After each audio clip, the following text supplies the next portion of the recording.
Hey there, beautiful souls, and welcome to the end of my personal Troubled Teen Industry Program stories.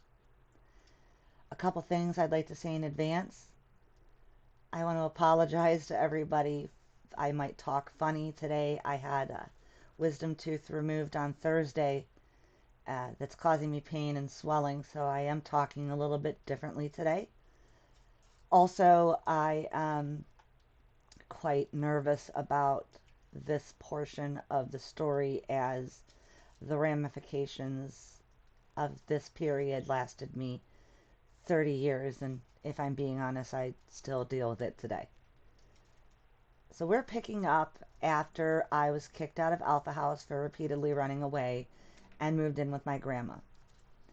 I was I was registered into a regular high school, which I hadn't been in over a year at this point.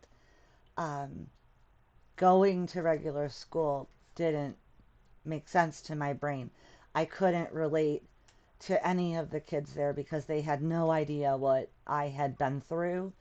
I just showed up at this school.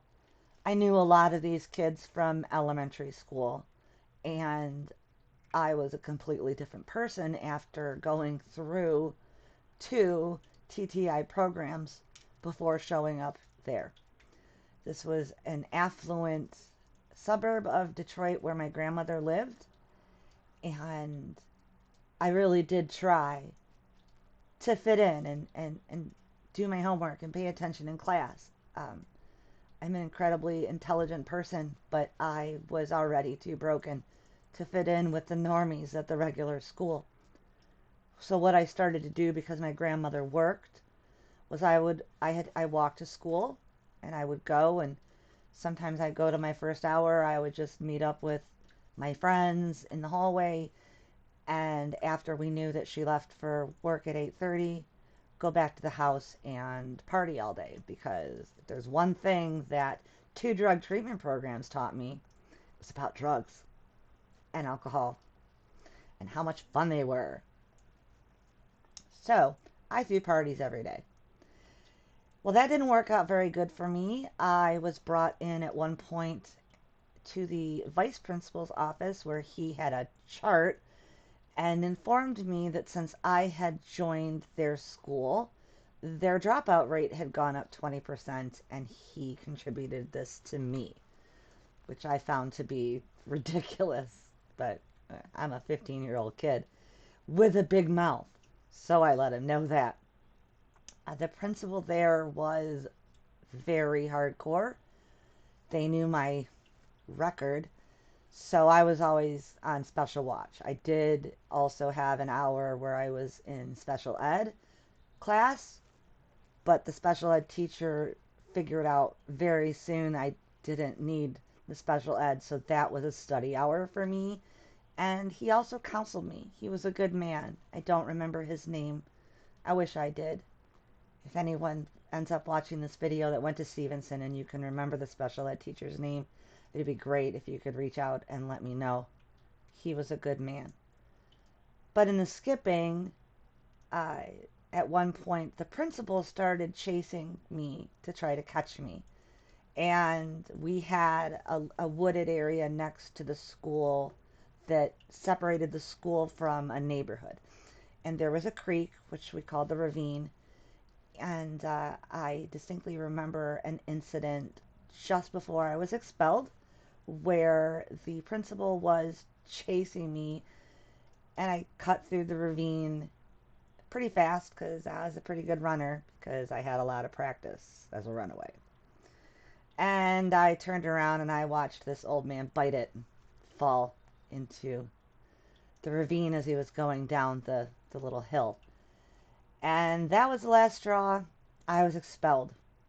I then spent the next 3 months locked and isolated in my grandmother's home alone because she worked all day. This is when I had my first mental break, and I would self-harm. The ways that I would self-harm was we lived in a house on a slab with a crawl space rather than a basement, and I would have The only term I can think of was temper tantrums, or just, screaming attacks. And I would bash my head, the back of my head, on the floor, to feel, and something other than the emotional pain that I was constantly in, which is usually what self-harm is about, is changing the pain to physical from emotional, right? I would also beat my head up against my wall in my bedroom. Um, I started drinking a lot of alcohol then, doing hallucinogenics, which was, it was never good. It was always me being stuck in my brain.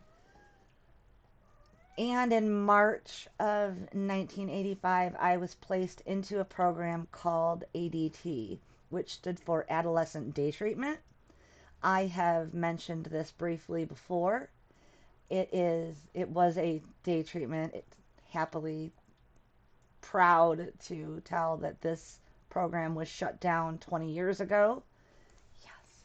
And they had a bright idea of bringing the worst kids from 5 school districts into one school. There were 60 kids in this program, 3 girls, 57 boys. Yeah, that was not well thought out.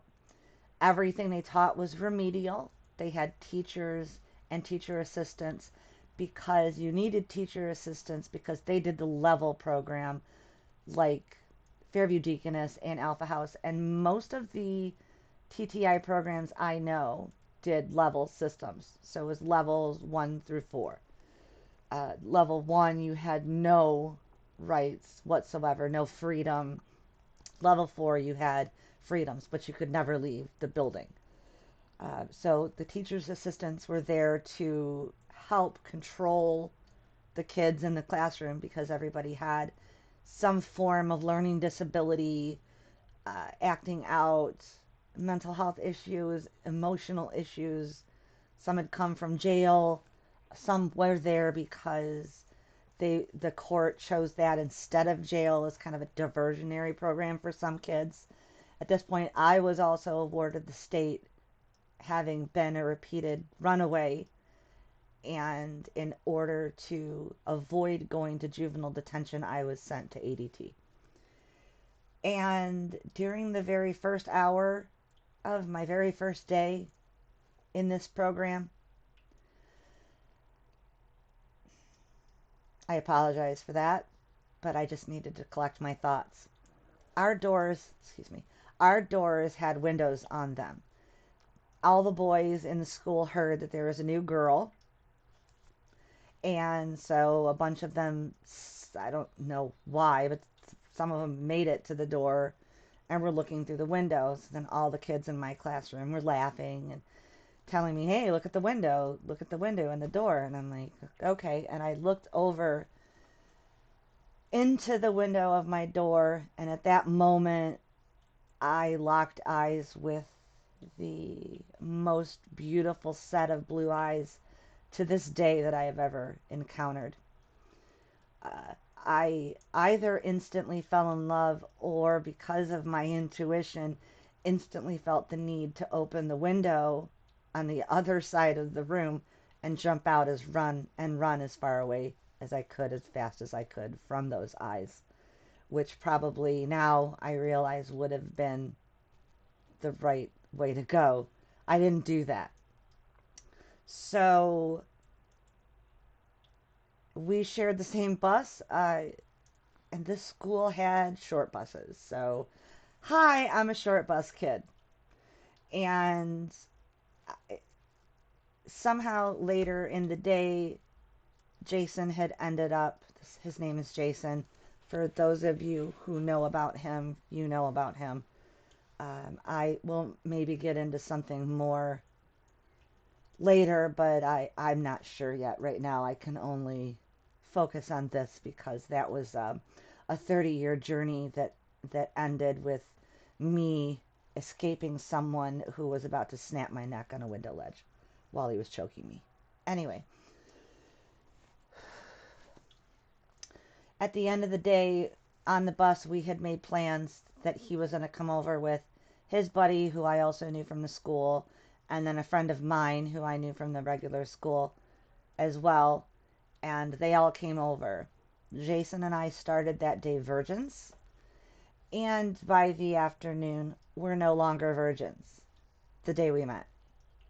And my virginity was something that I held very tightly because I had been through something very horrible at 4 years old. Um, this began this began 30 years off and on of abuse, manipulation, and not just by Jason. I'm talking about his entire immediate family. His mother, his grandparents, mainly his grandfather, and later in life, his younger brother and sister, who hadn't been born when we met. Now, at ADT, you were allowed to go home every day, but while you were in there, you were in lockup. You couldn't go to the bathroom by yourself. All the classes, again, were remedial because so many of the kids had learning disabilities. I've since realized through my research and just time that all children learn differently. There's no one way to teach a child. And this way was definitely not a good idea. But again, it fell under the umbrella of the troubled teen industry. And you just felt like you really just felt like your choices were jail or the streets or death, really. And actually, at that time, my father told me that he didn't expect me to make it to 18, which I was gunning for, not on purpose. I don't believe. Just I went into complete self-destruct mode after I was released from 2 drug treatment programs because guess what they taught me? All about drugs. So I started trying drugs. By 17 years old, I overdosed. I overdosed on a mixture of heroin, cocaine, and ecstasy that was injected into my vein by a man while another man and 2 women held me down on a toilet in a bathroom. I did not want to do that until the first bit hit me. And then suddenly I found myself in the land of Willy Wonka, where the grass was so pretty it looked like I could eat it, and everything, the colors were so vibrant. We continued that day, and by that night, the very last time that mixture of drugs entered my system, uh, it seemed as though there was an invisible person standing behind me with a sledgehammer and just keyed up and bashed me right in the back of the head.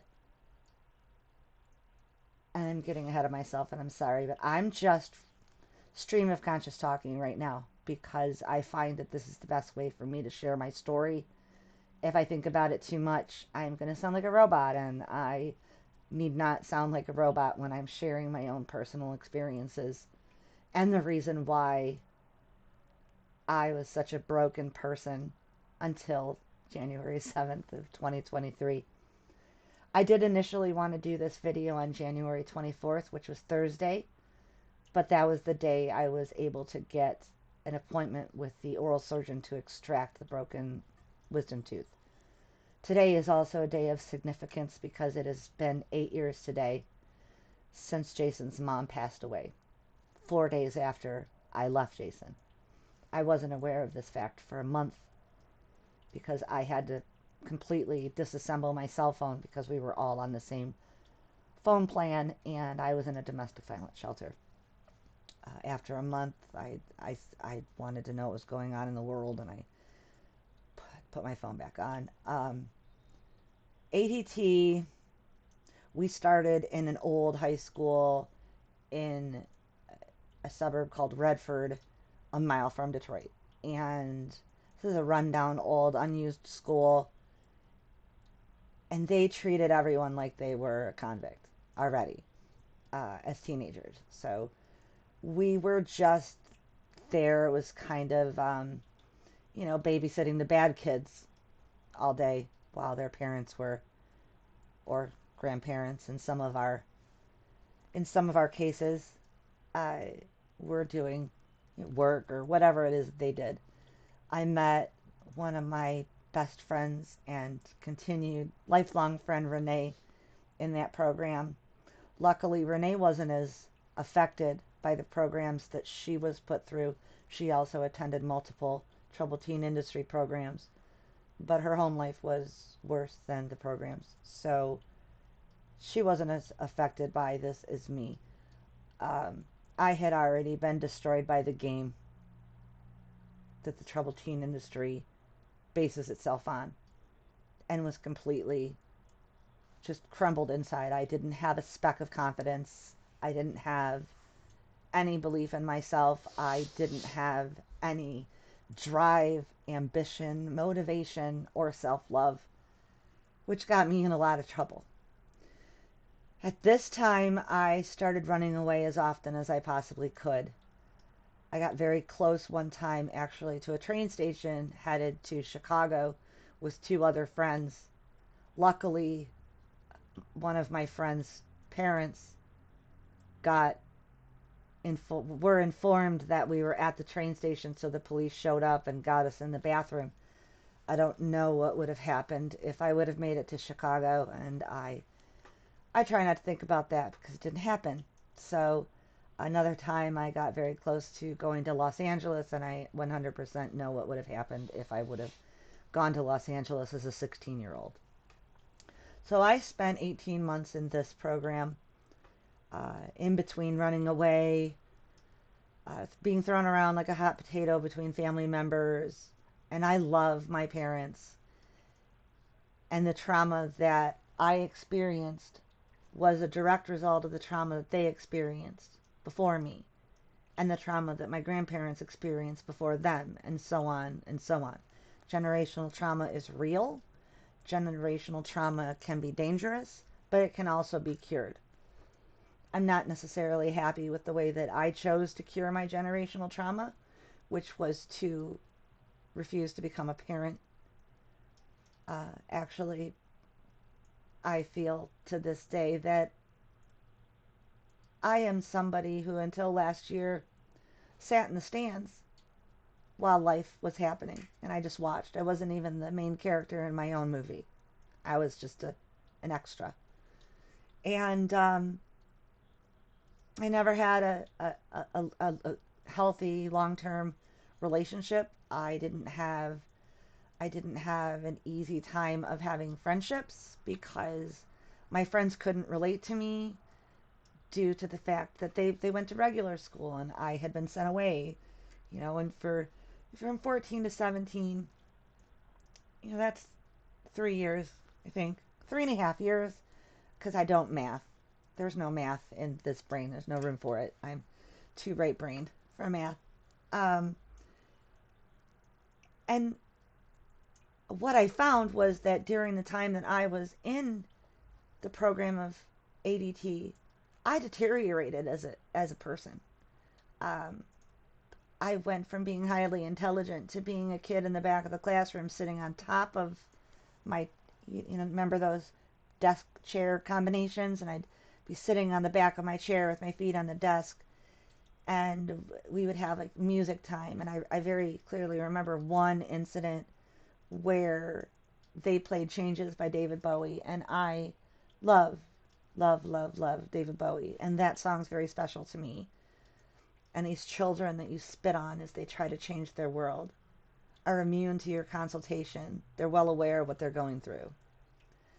During that portion of the song, I didn't just sing it, I screamed it at the top of my lungs.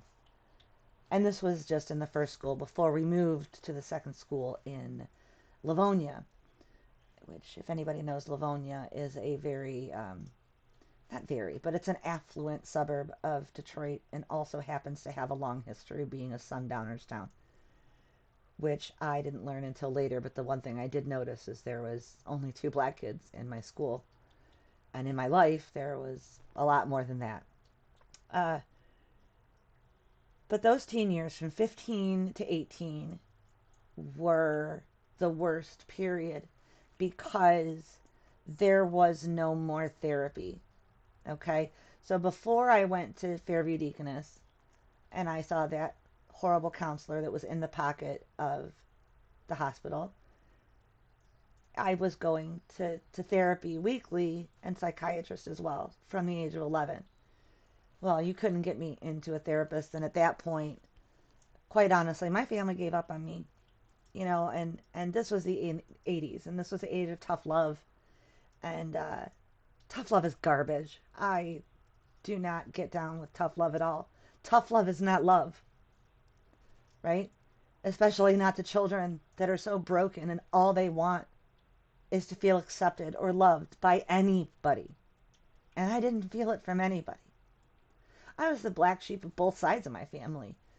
And that was double the fun when I got released from Alpha House. I had been previously very close to my mother's sister and her husband and their children. I considered my two cousins, my little brother and sister. I was with them constantly. When I moved into my grandma's house after being released, I was excommunicated from my family. And I don't mean like Jehovah's Witness type thing or Scientology or whatever. They were Catholic. But they completely cut me out of their life. I wasn't allowed in their home. I wasn't allowed around my cousins. And that broke my heart. For a while, my mom and my baby sister were living there, so I wasn't allowed to go there during that time. Again, which is why I ended up with my grandma. Later, at 16, I did try to go live with my mom. 17, I'm sorry. At 17, I did try to go live with my mom and my sister. Unfortunately, it was too late for us at that point. I was already too hard for my mom to handle, and she didn't understand because she wasn't included in anything as far as my mental health and the choices. My dad had full custody. He made all the decisions. And I was not a loved child. And people can argue with me about that and give their side of the story. But I was not loved. I was not shown affection. Not at this. Once I turned 15, I was nothing. Which began the series of just running away, because it wasn't really running away when nobody cared where you were. Credit to my grandma, I think that she did care. It's just that, like I said in a previous video, I was never enough for that woman. I was never who she wanted me to be. I wasn't born to be who she wanted to be.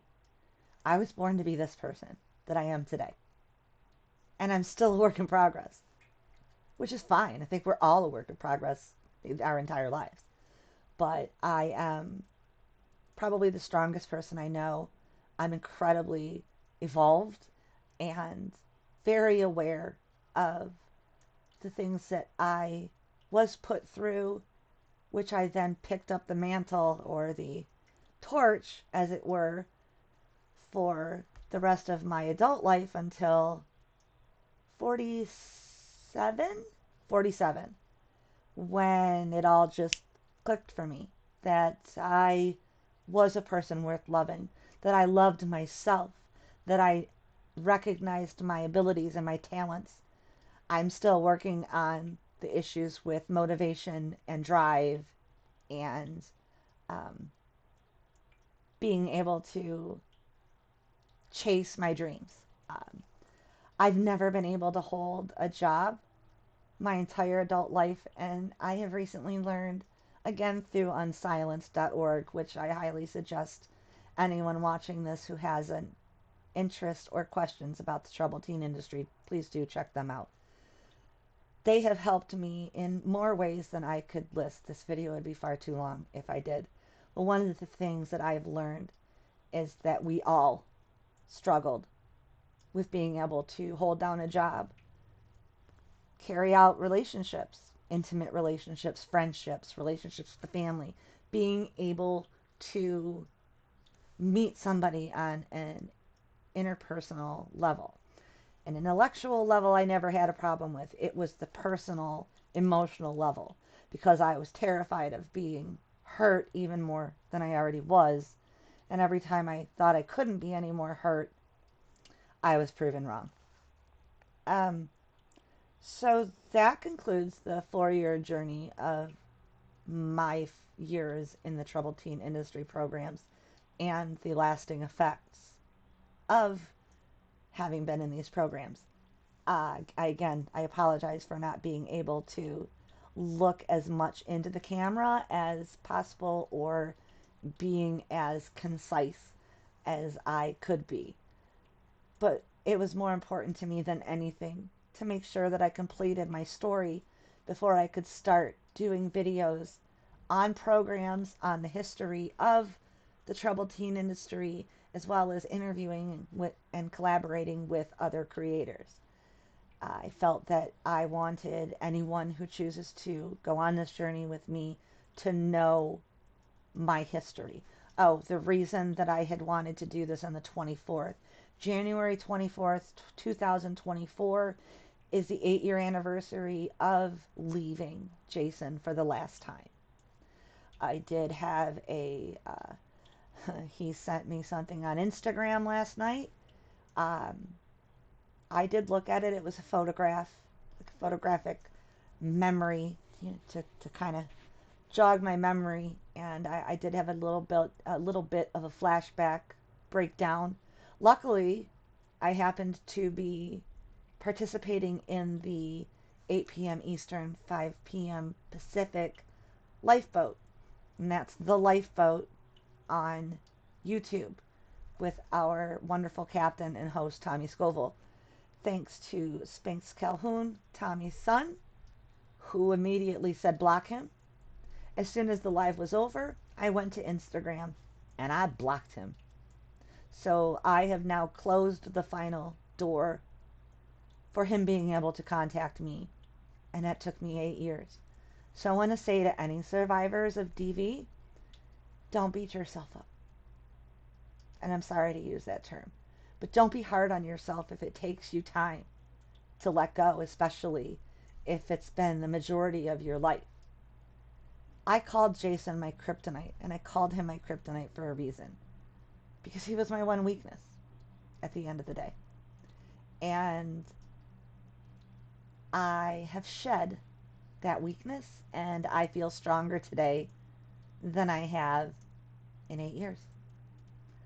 So if you do have any questions, please leave them in the comments. I appreciate you for taking the time out of your day to watch this video, and I will be back soon with some interesting and educational content, as well as live streams, alone as well as with friends. Until then, please remember to do one kind thing for one person today. And if we do that every day, I believe we can change the world. Take care. Love you all.